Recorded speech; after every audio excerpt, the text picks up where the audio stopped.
స్వామీజీ, తల్లిని మించిన దైవం లేదు అంటుంటారు కదా. మరి అంటే భగవంతుడి కన్నా తల్లే గొప్పదా? లేదు తల్లిని మించిన దైవమే లేదు అంటున్నారు, భగవంతుని కంటే కూడా తల్లే గొప్పదా అంటే ఏం చెప్పొచ్చు? అసలు దేవుడు ఉన్నాడో లేదో నీకు తెలియదు, కానీ దేవుడు ఉన్నాడు అని చెప్పేవాళ్ళలో ఇద్దరు. మొదటిది తల్లి, ఆ తర్వాత జ్ఞానము కొంచెం వచ్చినాక చెప్పేవాడు జ్ఞాన గురువు.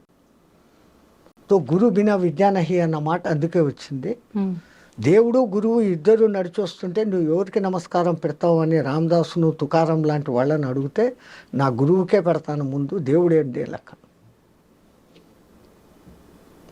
దత్త చరిత్రలో ఒక గురువుకు జబ్బు చేస్తుంది, ఆయన కావాల్సి కల్లా ఆ జబ్బు తెచ్చుకుంటాడు.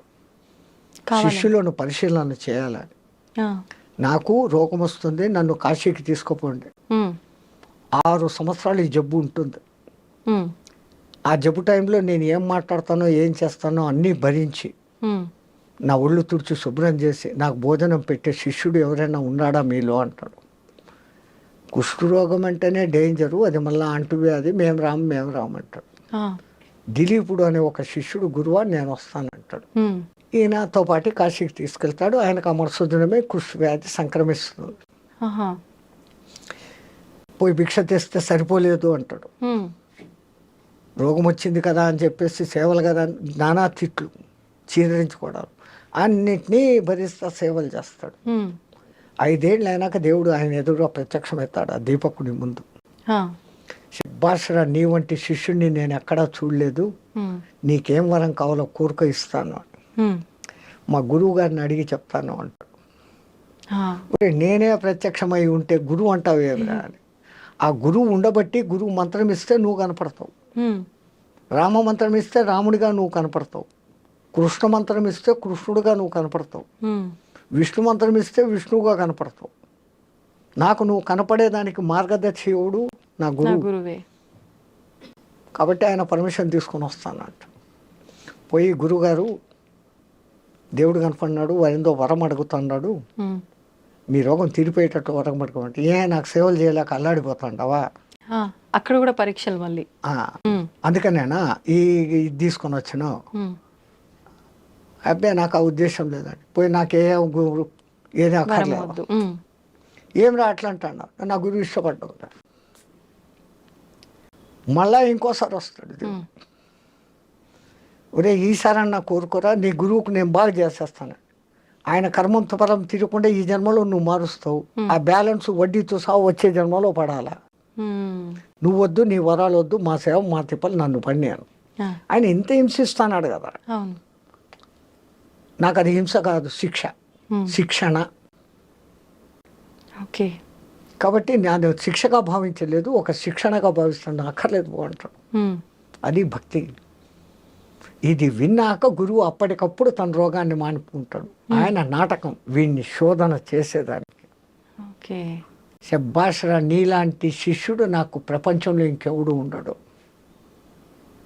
నాకు ఏ జబ్బు లేదు, నిన్ను శోధన చేసినాను, దేవుడు వరమిస్తానంటే కూడా వద్దని కాలు రాసిన శిష్యుడు నువ్వు ఒక్కడివే. అది భక్తి. అట్లాంటి భక్తి మన ప్రపంచంలో, మన దేశంలో, మన పూర్వం ఉంది, ఇప్పటికీ చాలా చోట్ల ఉంది. పల్లెల్లోకి పొండి మీరు సంక్రాంతి చూడండి, అక్కడ ఎట్లా చేస్తారు. ఈడంతా అలంకారాలు చేసుకొని నగలు వేసుకొని ఫోటోజెనిక్ ఫేస్గా ముందు మేకప్ అదేంటి బ్యూటీ పార్లర్కు పోయి కెమెరాల్లో బాగా పడతామా లేదా, నేను కనపడినానా పాటలు పాడుకుంటా, మాటి మాటికి ఈ నగ సరిగ్గా ఉందా లేదా, ఈ చౌకమ్మలు బాగుండా, అది చూపించాలి, అక్కడ కనపడాలి. పల్లెల్లో ఆ ఇంటి ముందు శుభ్రంగా, ఇప్పుడు ఇంటి ముందు ఎక్కడుంది, పేడ చల్లితో పక్కింటోడు వచ్చి టెక్ what is this shit you are putting అంటాడు. అక్కడ శుభ్రంగా పేడతో అలికి రంగవల్లులు వేసి ఆ గొబ్బెమ్మలు పెట్టి వాళ్ళు ఆనందంగా పాటలు పాడతా అంటే వాళ్ళు ఏ మేకప్పులు వేసుకోరు, ఏదో కొత్త బట్టలు కట్టుకుంటారు వాళ్ళకు శక్తి ఉన్నంతలో. వీళ్ళ దానికి మళ్ళా అక్కడ ఏ డ్రెస్సు సెటప్, దానికి మ్యాచింగులు, చెత్తలు చెదారాలు, మళ్ళీ బ్యాగ్ కూడా ఉండాలి, అది కూడా మ్యాచింగ్, అది కూడా కనపడాలి, దాన్ని ఊపుతూ అది కూడా చూపిస్తాను, నేను చూస్తా అంట, కనపడతా అంట. పల్లెల అందం పరమానందం, వద్దు బాబు వద్దు బాబు మాకి పట్టణ జీవితం. పల్లెలోళ్ళు పాడతారంట. ఆహా. ఆ పల్లెల్లో ఉన్న అందము ఉమ్. ఈ దిక్కుమాలిన అపార్ట్మెంట్లలో పక్కింట్లో ఎవడు ఉండాడో మనకు తెలుసు. తెలీదు. పల్లెల్లో ఇప్పటికీ కూడా ఎవరిని అడ్రస్ అడిగితే కూడా ఈ వచ్చినోడికి ఇంకోడు వాడు ఏదో పని మీద పోతాన్నా వెనక్కి వచ్చి, అవును, రే బావా నీకోసం ఎవరో వచ్చారా, మామ నీకోసం ఎవరో వచ్చారు, అంత వరుసలు, వరుసలు కలిపేస్తారు. ఎంత క్లోజ్నెస్. అవును. మళ్ళీ ఆ సంస్కృతి మెల్లమెల్లగా ఇప్పుడు మళ్ళీ జనాల్లో ఆ మార్పులు వస్తుండే. ఉమ్. భక్తి కూడా నిజంగా చాలా పెరిగింది. ఉమ్. ఆ 5 టీవీ వల్ల TV5 అదేందో ఉంది వాళ్ళు. ఉమ్. ఆ దీపోత్సవం అని మొన్న కార్తీక దీపోత్సవం పెట్టారు. ఉమ్. ప్రతి సంవత్సరం పెడతా ఉంటారు. ఎంత అద్భుతంగా జరుగుతుంది. అన్ని లక్షల నెయ్యి దీపాలు పెరిగితే వాతావరణం ఎంత ప్యూరిఫికేషన్ అవుతుంది. అఫ్ కోర్స్ అక్కడ కొంచెం ఈ కెమెరా హంగులు బంగులు లైట్లు ఉన్నాయిలే, ఉమ్. కానీ భక్తి భావం అక్కడ ఉంది. ఉమ్. పాటలు మాటలు వచ్చిన వక్తల ఉపన్యాసాలు ఎక్కడే కానీ దిక్కుమాలిన మ్యూజిక్లు సినిమా పాటలు లేవాడ. లేవు. ఆ విగ్రహాలు ఆ సెట్టింగులు ఉమ్. కనీసం మనం ఏదో ఒక లోకంలోకి పోయినంత ఆనందంగా ఉంటుంది. ఉమ్. స్వామీజీ, ఇప్పుడు ఇది కలియుగం కదా, అంటే కలి యొక్క అంటే ప్రవర్తన వల్ల ప్రభావం వల్లే ఇదంతా జరుగుతోంది అని చెప్పి కొంతమంది అంటారు. అది కాదంటారా? కలి ప్రభావం ఇప్పుడే ఉంది, దుష్టత్వం పెరిగింది అనుకుంటే ఉమ్. అంతటి సత్యయుగంలో కూడా మధుకైటకులు ఉన్నారా, ఆ, రావణ కుంభకర్ణులు ఉన్నారా, ఉన్నారు. కంసుడు శిశుపాలుడు ఉన్నారా. ఉమ్. దుష్టత్వము శిష్టత్వము అనేది రెండు మనలోనే ఉన్నాయమ్మా. ఇట్ ఈస్ ఏ రూపాయి కాయిన్. ఉమ్. ఉమ్. ఒక దిక్కు సింహం బొమ్మ, ఒక దిక్కు రూపాయ అని రాసి ఉంటే దానికి వాల్యూ. ఉమ్. అది లేకుండా రెండు దిక్కులు సింహం బొమ్మ ఉంటే మార్కెట్లో అది చెల్లదు. చెల్లదు. అట్లాగనే మీరు బాగా ఎండలో తిరిగేసి వచ్చి ఏసీ రూమ్లో కూర్చుంటే ఉమ్. ఆ ఏసీ ఆన్ చేసి ప్రాణానికి హాయిగా ఉందయ్యా అంటారు. అవును. మీరు పుట్టినప్పటి నుంచి centrally air condition along with latrine bathroom AC రూమ్లో మిమ్మల్ని పెంచి ఉంటే ఉమ్. ఉమ్. నేను ఏసీని సుఖం అనుభవిస్తున్నాను అన్న భావన మీకు వస్తుందా? ఉమ్. రాదు, రాదు. ఆ ఎండను చూసినప్పుడు కదా ఇది చూసినప్పుడే. వచ్చింది. అవును, కష్టం ఉన్నప్పుడే సుఖం విలువ తెలుస్తుంది. అలాగే ఒక చెడ్డ కంపు వాసన చూశారు, ఆ తర్వాత గులాబీ దగ్గర వాసన చూశారు. ఉమ్. ఆహా కంపు నుంచి గులాబీ శ్వాసన అంటారు. అవును, అవును. సో అది ఉండబట్టి మీకు దీని విలువ తెలుసు. వాసన తెలిసింది. అది లోకంలో ఉండాల్సిందే, ఉండాల్సిందే. ఇది ఉండాల్సిందే. ఉమ్. టు కంపేర్ దాన్ని చూసుకొని అలా ఉండకూడదు, ఇలా ఉండాలా. ఉమ్. ఈ రెండిటికి విచక్షణ అనేది దేవుడు నీకు ఇచ్చాడు. ఉమ్. దాన్ని నువ్వు వాడుకో. ఏ యుగమైనా ఏ కాలమైనా పేరుకు కలికాలం అంటే ఇట్లే ఉంటుంది అని అంటున్నాం. ఉమ్. 12 రూపాయల జీతం వచ్చేటప్పుడు అవును. తులం 90 రూపాయలు. ఉమ్. వాడికి ఆ ఒక్కొక్క రూపాయి 90 రోజులు మిగలబెడితే తప్ప ఒక్క తులం వాడు కొనలేడు. కరెక్ట్. ఇప్పుడు 70,000 జీతము, ఉమ్. తులం 90,000. అవును. వీడికి అదే తిప్పలు. వీడి 70,000లో వాడి కొంప చూసుకోవాలి, 10,000 రెంట్ కట్టుకోవాలి, ఉమ్. ఉమ్. పెట్రోలు బంకు కార్లు, దీనికే 300 పోతుంది. అవును. రేట్లు పెరుగుతాండా హో అని ఏడుస్తున్నాం, ఉమ్. ఉమ్. జీతాలు పెరిగినాయని సంతోషిస్తున్నాం. అవును. అప్పటిది ఇప్పటిది రెండు ఒకటే. ఉమ్. రూపాయికి 2 చాటాల బియ్యం అప్పుడు వస్తూ ఉండేది. ఉమ్. ఇప్పుడు ఏమవుతుంది? అదే పైలే ముఠ్ఠీ భర్ పైసే లేకర్ జాకర్ थैली भर सब्जी लाते थे, अब थैला पर पैसा जाता है, ముఠ్ఠీ భర్ సబ్జీ నై ఆతా హై అని ఒకడు పాట పాడతాడు. ఉమ్. మెహంగాయి మెహంగాయి తు కహా సే ఆయి తుజే తో మౌత్ నా ఆయి. ఉమ్. సంచి నిండా డబ్బులు తీసుకుని పోతే పిడికడి నిండా కాయగూరలు రావడం లేదు. ఒకప్పుడు పిడికడకు నువ్వు కాసులు తీసుకొని వెళితే సంచి నిండా కాయగూరలు వచ్చేటి. ఉమ్. మెహంగాయి ఆహా. అధిక ధరలు, ఓకే. నువ్వు ఎక్కడి నుంచి వచ్చావు, ఉమ్. నీకు సావు రాదేమి అని పాడతాడు ఒకడు ఒక సినిమాలో. ఆ కవి ఎంత ఊహించి ఎంత అద్భుతంగా రాశాడు. అవును, అవును. కవి అంటేనే భవిష్యత్తును దర్శించేవాడు. ఉమ్. ఆ సినిమా ఎప్పుడో ఇప్పటికి 30-40 ఏళ్ల కింద వచ్చింది అది. అవునా? ఉమ్. మీ ఇప్పుడు అట్లాంటి సినిమాలు లేవు, ఉమ్. మంచి సందేశాన్ని ఇచ్చే సినిమాలు లేవు. మంచి సందేశం అన్నారు కాబట్టి స్వామీజీ, ఇప్పుడు ఈ మధ్యకాలంలో మన పురాణాలకు సంబంధించి మహాభారతాలు, ఈ గ్రంథాలకు సంబంధించి చాలా సీరియల్స్ వస్తున్నాయి కదా, అవి చూడడం వల్ల మనకు నిజంగా మంచి ఆ జ్ఞానం సీరియల్ను కూడా వక్రించి రాస్తాండారే. ఉమ్. ఆ సాయిబాబా కథలోనే వస్తుండే. సాయిబాబా చరిత్రలో ఎక్కడైనా ఉన్నాయా అవి? అంటే వాళ్ళ ఉద్దేశం మంచిది. సాయిబాబా మహత్వం ఇట్లా కూడా ఉంటుంది అనేసి ఒక్కొక్క ఎపిసోడ్లో చూపిస్తాడు. అవును. కానీ శివుని పట్ల చూపించే కొన్ని పురాణాలు ఉంటాయి. వాడి ముఖమే శివుని ముఖంలాగా ఉండదు. అది ఏందో రావణాసురుడు శివుని కోసం బంగారు భవనం కట్టించాడంట. వీళ్ళు గృహప్రవేశం చేశారంట. అది ఏందది? పురాణాన్ని వక్రిస్తూ తీయకూడదు. అట్లా చేస్తా అంటే గవర్నమెంట్ చర్యలు తీసుకోవాలి. అది తీసుకోవడంలే. ఏమంటే స్వతంత్రం, నా ఇష్టం వచ్చినట్టు నేను చేస్తాను, తీస్తాను. ఈ వ్యవస్థ మారాలమ్మా. దేశం బాగుపడాలంటే కొంచెం దండా ఉఠానాచి పడేగా. మనవి సనాతన ధర్మం ఇది. దీన్ని వక్రీకరించినోడికి జైలు శిక్ష అని ఏంటి? ఇట్లాంటి చెత్త సినిమాలన్నీ వస్తాయా? అమ్మ, సంక్రాంతి రాబోతోంది. సంక్రాంతి అనగానే 3 రోజుల పండగగా జరుపుకుంటాము. భోగి, సంక్రాంతి, కనుమ. కొన్ని ప్రాంతాల్లో ఒకటే రోజులో జరుపుకుంటారు, కొన్ని ప్రాంతాల్లో 3 రోజులు విశేషంగా జరుపుకుంటారు, కొన్ని ప్రాంతాల్లో 2 రోజులు మాత్రమే జరుపుకుంటారు, కొన్ని ప్రాంతాల్లో అయితే నాన్ వెజ్, కొన్ని ప్రాంతాల్లో అసలు నాన్ వెజ్ అలా ఉండదు. రకరకంగా ఎవరికి తోచిన విధంగా వాళ్ళు జరుపుకుంటారు. ముఖ్యంగా సంక్రాంతి అనగానే చాలా ప్రాంతాల్లో ఇది కీడు పండగ అని చెప్పి, అసలు కొత్త బట్టలు కూడా ధరించకూడదు అని చెప్పి, అది మూఢనమ్మకం అనుకోవాలో ఏమో తెలియదు కానీ అలా ఉండే వాళ్ళు ఉన్నారు. నిజంగా ఇది కీడు పండగ. అసలు ఈ 3 రోజులు ఆచరించాల్సిన విధి విధానాలు ఏంటో తెలియజేయండి. తప్పకుండా చెప్తాను. అయితే కీడు పండగ అని అంటే కీడు చేసే పండగ అని కాదు. మనకున్న కీళ్ళన్నీ కూడా వెళ్ళిపోయేది. అంటే మొత్తం అంతా నెగటివ్ ఎనర్జీ అనుకోండి, ఏదన్నా సరే, మన జాతకంలో ఉన్న గ్రహ పీడలే అనుకోండి, అవన్నీ కూడా దగ్ధం చేసే పండగ అని చెప్పుకోవచ్చు అనమాట. మీరు ప్రత్యేకంగా చూస్తే గనక భోగి రోజు ఇంట్లో ఉన్న పాచామనంతా తీసుకెళ్లి మంటల్లో వేసేస్తారు. అవునా కాదా? అలాగే ఇక్కడ మన పాత ఆలోచనలు ఏమన్నా ఉంటే గనక, చాలా బాధ పెట్టిన సంఘటనలు ఏమన్నా ఉంటే గనక, అవన్నీ కూడా మన మనసుల్లో నుంచి వెళ్ళిపోవాలన్నమాట.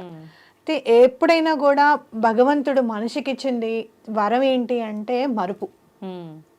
అవునా కాదా? మర్చిపోవడం అనేది. అంటే జరిగినవి ఏమైనా కూడా, దుస్సంఘటనలు ఉన్నా కూడా, బాధాకరమైన సంఘటనలు ఏమన్నా ఉన్నా కూడా, ఇప్పుడు చూడ ఆర్థికంగా ఏమన్నా చితికిపోయారు, అవన్నీ కూడా బాధ అంతా కూడా తీసేసి మళ్ళీ కొత్త జీవితాన్ని మనం ప్రారంభించాలి అని చెప్పుకోవచ్చు అనమాట. ఇక్కడ ఇంకోటి ఏంటి అని అంటే, కీడంతా పోయే పండుగ భోగి రోజు. ఎందుకనంటే ఉత్తరాయణ పుణ్యకాలం అనేది స్టార్ట్ అవుతుంది నెక్స్ట్ డే నుంచి. కాబట్టి మనకి చాలా మంచి రోజులు రాబోతున్నాయి అని మనం, అది కూడా ఇంకోటి ఏంటంటే నేచర్ని చూస్తే గనక సూర్యుడికి సంబంధించిన పండగ కాబట్టి తప్పకుండా విశేషంగా జరుపుకోవాలి అనేది మనం గుర్తుపెట్టుకోవాలన్నమాట. ఇప్పుడు ఈ భోగి రోజు భోగి మంటలతో పాటు భోగి పళ్ళు పోసే సాంప్రదాయం కూడా ఉంటుందంటారు. ఇది నిజంగా ప్రాంతాచారమా, శాస్త్ర ప్రకారంగా ఉన్నది అంటారా? ప్రాంతాచారము అని అంటే శాస్త్రపరంగా ఏంటి అంటే, బదరీలో మనకి శ్రీమన్నారాయణుడు నిక్షిప్తమై ఉంటాడు అని చెప్పుకోవచ్చు అనమాట. రేగుపళ్ళు. Okay okay. రేగుపళ్ళని బదరీ పళ్ళు అని అంటారు. అందులో శ్రీమన్నారాయణుడి శక్తి అంతా కూడా నిక్షిప్తమై ఉంటుంది అని చెప్పుకోవచ్చు. అలాగే మీరు చూస్తే గనక ఒక్కొక్క పండగ నాడు ఒక్కొక్క చెట్లకు కానివ్వండి, ఆ పవర్ అనేది నిక్షిప్తం ఉంటుందని చెప్పుకోవచ్చు. అర్కుడు అంటే ఏంటంటే, అర్క అంటే సూర్యుడికి కూడా ఉంది ఆ పేరు. మీరు చూస్తే తెల్ల జిల్లేడికి అర్క అని పేరు, శ్వేతార్కము అని పేరు. ఆ తెల్ల జిల్లేడు ఆకులు పెట్టుకుని అభ్యంగన స్నానం చేయడం అనేది చేస్తారు. సంక్రాంతి రోజు కూడా చేస్తారు. అంటే ఏంటి అని అంటే, ఆ శక్తి అంతా కూడా మనకి మనలో కూడా ప్రవహింపజేసేటట్టుగా మనం చేసుకుంటాం అన్నమాట. కాబట్టి రిచువల్స్ అనేవి మన పెద్దవాళ్ళు ఏమైతే చెప్పారో అవి తప్పకుండా మనం ఫాలో అవుతే ఏంటి అంటే మనకి ఆరోగ్యం బాగుంటుంది. అలాగే ఏదైనా సరే విశేషంగా చేసుకున్నామన్న ఫీలింగ్ ఉంటుంది. ఇప్పుడు చూడండి, మీకు బర్త్డే రోజు మీరు ఎంత యాక్టివ్గా ఉంటారు, అవునా కాదా? ఒక తెలియని కళ అనేది సంతరించుకుంటుంది మన ముఖంలో. అట్లానే అబ్బా వాళ్ళు చెప్పినవి మనం చేసాం కదా అన్న ఫీలింగ్, పాజిటివిటీ అనేది పెరుగుతుంది పండగ సందర్భంగా అని కూడా మనం చెప్పుకోవచ్చు అనమాట. అయితే ఈ రేగు పళ్ళల్లో ఉన్న శక్తి అంతా కూడా పిల్లల మీద ఉన్న కీడంతా పోవాలి అని చెప్పి భోగి పళ్ళు పోస్తారు అనమాట. ఓకే. అలాగే మీరు చూస్తే గనక, మీరు ఈ హోమియోపతి మెడిసిన్స్లో బంతి పువ్వుని చాలా రకాలుగా వాడతారు. అవును. అంటే ఎగ్జాంపుల్ చెప్పాలి అని అంటే, ఎప్పుడన్నా మనకి సపోజ్ కాలిన గాయాలు ఉంటాయి అనుకోండి, వాటి మీద రాస్తే చల్లగా ఉంటుంది అవును. బంతి పూల ఆకు రసం దాంతో వేస్తూ నుంచే మెడిసిన్స్ తయారు చేస్తారు అందుకే బంతి పూలు కూడా మనం జల్లడం అనేది ఉంటుంది. ఇంకోటి ఏంటంటే కింద పడినవన్నీ కూడా పని వాళ్ళని ఏరుకోమండము అలా చేసేవారు ఆహాహా. అట్లా ఏదైనా కూడా దానము అనేది మనం ఇస్తూ ఉంటే గనక ఉత్తిగా ఇవ్వకూడదు ఎవరికి కూడా, అంటే ఈరోజు ప్రత్యేకంగా దానాలు ఇవ్వాలి. ఇవ్వాలి. అందుకనే దానం అంటే ఏంటంటే అందుకే రూపాయి బిళ్ళలు కూడా వేసి పోస్తారనమాట భోగిపళ్ళు. ఓకే. అప్పుడు అవన్నీ ఏరుకొని ఆ రూపాయి బిళ్ళలు పక్కకు పెట్టుకునే వాళ్ళు అనమాట పని వాళ్ళు. అంటే ఆ రూపాయి బిళ్ళలతోనే అంతా అయిపోతుందా అని అంటే గనక మీరు శని భగవానుడికి ఏదన్నా ప్రీతిపాత్రమై ఉన్నది అని అంటే గనక నాణాలు గనక కాయిన్స్ గనక మీరు పంచిపెడితే సాటర్న్ మన జాతకంలో ఉన్న సాటర్న్ కూడా చాలా సంతోషిస్తాడని చెప్పుకోవచ్చు. అంటే గ్రహం అనుకూలిస్తుంది అని చెప్పుకోవచ్చు అనమాట. కాబట్టి మీరు ఆ పిల్లలకి ఏమన్నా సాటర్న్ ఇబ్బందులు ఉన్నా కూడా, తల్లిదండ్రులకి ఏమన్నా ఉన్నా, ఇంటిలిపాదికి ఏమన్నా ఉన్నా కూడా ఆ కాయిన్స్ అనేవి మనం ఇస్తున్నాం కదా, వాటితో ఆ సాటర్న్ ఏదున్నా కూడా మాలిఫిక్ ఎఫెక్ట్స్ ఏమన్నా ఉన్నా కూడా అవి క్లియర్ అయిపోతాయని ఖచ్చితంగా చెప్పుకోవచ్చు. ఇప్పుడు ఈ భోగి మంటల్లో ఇంట్లో ఉన్న పాత వస్తువులతో పాటు చీపుర్లు ఇవి కూడా వేస్తారని అంటారు. నిజంగా వేస్తారమ్మా చీపుర్లు, పాత చీపుర్లు? మా ఇంట్లో అయితే చీపుర్ని వేయం. ఎందుకు అని అంటే లక్ష్మీదేవితో సమానం కాబట్టి. అవును. నేను మామూలుగా ఎక్కడైనా తొక్క జాగాలోనే వేసేస్తా ఇప్పటికీ కూడా. డస్ట్ వాళ్ళకి కూడా నేను ఇవ్వను. చెత్త తీసుకుని వాళ్ళు వస్తారు కదా మనకి, వాళ్ళకి కూడా నేను ఇవ్వను. ఎక్కడన్నా చెట్ల దగ్గర పెట్టేస్తాను అనమాట. కాబట్టి అట్లాంటివి ఏం వేయకూడదు. మామూలుగా విరిగిపోయిన బల్లలు కానివ్వండి, ప్లాస్టిక్ సామాన్లు కూడా వేయకూడదు. పాత వస్త్రాలు అవన్నీ కూడా వేస్తారు. జనరల్ గా మాకేంటంటే చెక్క సామాన్ వేసేవాళ్ళు ఎక్కువగా. ఇది పనికి రాదు అని అనుకున్నప్పుడు ఆ చెక్క సామాన్ వేయడం అన్నట్టు, విరిగిపోయినవి అవి పెట్టేవాళ్ళని, అవి వేయడం అనేది ఆనవాయితీగా ఉంటుంది. Okay okay. అయితే ఈ భోగి మంటల్లోనే వేడి నీళ్ళు కాచుకొని స్నానం చేయటము ఇది కూడా ఉంటుందమ్మా? లేదు, పొద్దున్న పూట చలి కాచుకోవడం. చాలా చల్లగా ఉంది, పిల్లలు లేవరు కదా, అందులో సెలవులు పండగ అనేసరికి నెమ్మదిగా లేద్దాంలే అని అనుకుంటారు కదా. అట్లా కాకుండా తెల్లవారుజామునే మంట పెట్టి అక్కడ కాచుకుందాం అని చెప్పి పిల్లల్ని తీసుకొని వచ్చి చలి కాచుకుని ముగ్గులు వేసేవాళ్ళు ముగ్గులు వేసుకుంటూ, అలాగే నిజంగా గోమాతకు కూడా చాలా పెద్ద పీట వేసాము. గొబ్బెమ్మల్ని చక్కగా ఆవు పేడతో తయారు చేయడము. మేము ఎక్కువ చేసామంటే మేము ఎక్కువ చేసామని చెప్పి చెప్పుకునేవాళ్ళం. ఊరెళ్ళకపోయినా కూడా లైన్ అంతా కూడా ముగ్గులే అనమాట. నాకు ఇప్పటికీ గుర్తు, పెద్ద పెద్ద కార్లు అవి కూడా చివరికి ఆపుకొని వచ్చేవాళ్ళు. వాళ్ళు కూడా ముగ్గులు పాడైపోకుండా తొక్కుతాం పాపం రాత్రంతా కూర్చునేసారు పిల్లలు అని చెప్పి. ధనుర్మాసం అనేది స్టార్ట్ అయిపోతుంది కదా, డిసెంబర్ 15 నుంచి స్టార్ట్ అయిపోతుంది. ఈ నెల రోజులు కూడా ధనుర్మాసం ముగ్గులు అని. పెద్దవాళ్ళేమో మాకేమో ఈ 4 వేళ్లతో వేయడం వచ్చేది కాదు. ఇప్పుడు అంతే ఇట్లా అంటే గీతలు పడిపోయేది వస్తుంది. అబ్బా ఎంత అదృష్టమా అనుకున్నాను. ప్రతి లైన్ జాగ్రత్తగా వేసుకున్నా అలా వేసినట్టుగా వచ్చేది కాదు. వాళ్ళు అలా పెద్దవాళ్ళు మా ముందు ఇలా ఫ్రీగా వేసేస్తుంటే అలా చూస్తూ కూర్చునే వాళ్ళమే. అలా ట్రై చేస్తే వస్తుంది అనేది మా అమ్మ. ఇప్పుడు వచ్చిందా అమ్మ మరి? అలా ట్రై చేస్తుంటే వచ్చేస్తుంది. అయితే మరుసటి రోజు మకర సంక్రాంతి. ఈ రోజు మనం ఆచరించాల్సిన విధానాలు ఏంటి? మీరు ఏం పని చేసినా చేయకపోయినా గోధుమలు ఏమైనా సరే కొంచెం ఎవరికన్నా బ్రాహ్మడికి కానివ్వండి, తెలిసిన వాళ్ళకి ఎవరికన్నా కానివ్వండి, దాని ఇవ్వడం చాలా మంచిది. ఎవరైనా సరే. ఎందుకు అంటే సూర్య భగవానుడికి గ్రాటిట్యూడ్ చూపించే సందర్భంగా మనం ఈ పండుగని చక్కగా వినియోగించుకోవచ్చు అనమాట. ఎందుకు అని అంటే ఎవ్వరు వచ్చినా రాకపోయినా, ఎవ్వరి కోసం తన గమనాన్ని ఆపకుండా స్వామి ఎప్పుడు నిరంతరాయంగా ఆయన పని ఆయన చేస్తూ మనకి జీవాన్ని ఇచ్చి పెంచి పోషిస్తున్నారు చూసారా. దానికోసం గ్రాటిట్యూడ్ చూపించాలి. మనం ఏమన్నా చెయ్యాలి సూర్య భగవానుడికి అనుకుంటే గనక రథసప్తమి ఒకటి ఇంపార్టెంట్ మనకి. ఇప్పుడు ఏంటంటే ఆయన గమనాన్ని మారుస్తున్నాడు ఉత్తరం వైపు కాబట్టి, పుణ్యకాలం వైపు మనం నడిపిస్తున్నాడు కాబట్టి తప్పకుండా గోధుమలకి సంబంధించింది ఏదైనా పిండి వండి, అంటే పూరీలు కానివ్వండి, చపాతీ కానివ్వండి చేసి కొంచెం గోధుమ నూకతో ప్రసాదం చేసి అది పంచిపెడితే కూడా చాలా మంచిది అనమాట. ఏదైనా ఆలయంకి మనం చేసుకొని తీసుకెళ్ళామంటే అందరికి ప్రసాదంగా ఇవ్వచ్చు. ఇది బెటర్ ఆప్షన్. చాలా చాలా మంచిది. అయితే నేను ఒక 5-6 years బిఫోర్ చేశాను. నేను నాట్ 8 years బిఫోర్ చేశాను ఇదే. కానీ అప్పుడు చేసినప్పుడు చాలా కష్టాల్లో ఉన్నాను. ఇచ్చిన తర్వాత మొన్న నాకు ఈ మధ్య గుర్తుకొచ్చింది. అలాంటివన్నీ ఫాలో చేశాం కాబట్టి ఎంత కష్టం ఉన్నా కూడా జనరల్గా కష్టం ఉన్నప్పుడు మన మనసంతా దాని మీదే ఉంటుంది, ఏం పని చేయబుద్ధి కాదు, భగవంతుడి దగ్గర కూర్చోబుద్ధి కాదు, ఏదైనా చదవమంటే చదవాలనిపించదు, ఇలాంటివన్నీ ఉంటాయి. కానీ అవన్నీ పక్కకు పెట్టేసి వాళ్ళ పండగ ఏది ఉన్నా ఏది లేకపోయినా ఆయన అయితే ఆయన టైంకి ఆయన వచ్చేస్తున్నాడు కదా సూర్యుడు. అప్పుడు నేను అనుకున్న మాట ఇదే, ఆయనకి ఏదైనా చేయాలి మనం, సరే ఇది చేస్తే మంచిది అంటున్నారు కదా ఇది చేద్దాము అని చెప్పి చేయడం. ఆరోగ్యపరంగా కూడా ఎలాంటి ఇబ్బందులు ఉన్నా కూడా దానికి తగ్గ మందు దొరకడము, తొందరగా రికవర్ అవ్వడం అనేది నా జీవితంలో జరిగింది ఈ 8 ఏళ్లలో కూడా. బాగుండకుండా ఎవరికి ఉంటుంది చెప్పండి. కాబట్టి మనకి ఆరోగ్యం ఉంటే అన్నీ ఉన్నట్టే, అవునా కదా. ఇప్పుడు మన దగ్గర డబ్బులు లేకపోవచ్చు, కానీ కష్టపడాలి అంటే ముందు ఆరోగ్యం సహకరించాలి. కాబట్టి ఆరోగ్య ప్రదాత కాబట్టి సూర్య భగవానుడు ఇవాళ నుంచి ఎవరైనా సరే అర్ఘ్యం ఇవ్వడం అనేది అలవాటు చేసుకోవడము, అలాగే గోధుమలకు సంబంధించింది ఏదైనా కూడా దానం ఇవ్వడము, అలాగే గోధుమ రంగు సంబంధించిన బట్టలు వేసుకోవడము, అట్లాంటివి చేస్తే చాలా మంచిది అన్నమాట. ఆ రోజున కూడా సూర్యుడికి అర్ఘ్యం ఇవ్వాలా? ఆ రోజు కంపల్సరీగా ఇవ్వాలి. మీరు ప్రతిరోజు అలవాటు చేసుకోండి, పిల్లలకి అలవాటు చేయండి, సూర్యుడికి అర్ఘ్యం ఇవ్వడం అనేది పిల్లలకి అలవాటు చేయండి. చాలా మంది నాతో చెప్పే మాట ఏంటో తెలుసా, అర్ఘ్యం ఇస్తే కింద వాళ్ళు గొడవ చేస్తున్నారండి, బాల్కనీ నుంచి వాటర్ పడుతున్నాయని. ఒక బకెట్ పెట్టుకొని ఆ బకెట్ లో పోయండి. ఓకే, అవి మళ్ళీ చెట్లకు వినియోగించుకోవచ్చు, ఏం తప్పేం లేదు. ఓకే ఓకే ఓకే, ఇది అట్లా మనం ఏదైనా చెయ్యాలి ఖచ్చితంగా అనుకుంటే మనకు ఒక దారి అనేది కనిపిస్తుంది. అవును, కాబట్టి ఇది ఖచ్చితంగా చెయ్యాలి. పిల్లలకి డిసిప్లిన్ అలవాటు అవ్వాలి అని అంటే సూర్యుడి ఇన్వాల్వ్మెంట్ చాలా ఉండాలి. ఓకే, కనుమ రోజు గోవులను పూజిస్తారని అంటారు. ప్రత్యేకించి కనుమ రోజు గోవులను ఎందుకు పూజించాలి? ఇంకొకటి, ఆ రోజు ప్రయాణం కూడా చేయడానికి పనికిరాదు కనుమ రోజు అని అంటుంటారు. ఇది వాస్తవమేనా? ఎందుకు అని అంటే అసలు యాక్చువల్గా నిజంగా చెప్పాలి అని అంటే సూర్యనారాయణ ఆయన విష్ణుమూర్తి స్వరూపమే, లక్ష్మీదేవి కూడా అభేదం. అందుకనే మనకి ధాన్యలక్ష్మి రూపంలో ధాన్యం ఇంటికి వస్తే అమ్మవారిని కూడా చక్కగా పూజించుకుంటాం.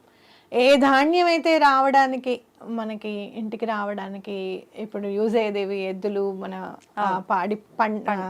పాడే కదా. కాబట్టి వాటికి కూడా మనం గ్రాటిట్యూడ్, మీరు చూస్తే సనాతన ధర్మం అంతా కూడా ఎక్కువ గ్రాటిట్యూడ్ మీదే ఫోకస్ పెడుతుంది.